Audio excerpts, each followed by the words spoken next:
सांग माने जुहार जय माँ समलई मोर आउ गुटे मिनी ब्लॉग के आपनकर बहुत बहुत स्वागत। तो सांग माने आज मैं आपन को देखामी फलर राजा आंब।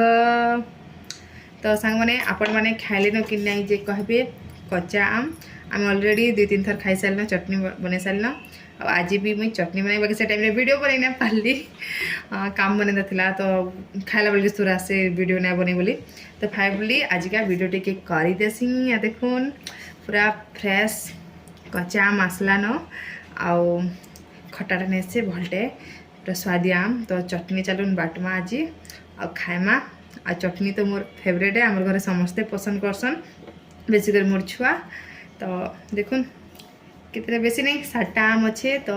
आज सबू चटनी हाथी कराबा तो चलन चटनी खामा आंब खाइब कि खाइब आंब खाब तो आम चल आम खाई आम चटनी आपण मैंने आम चटनी बन कर खाइले न कि नहीं जे कहबे है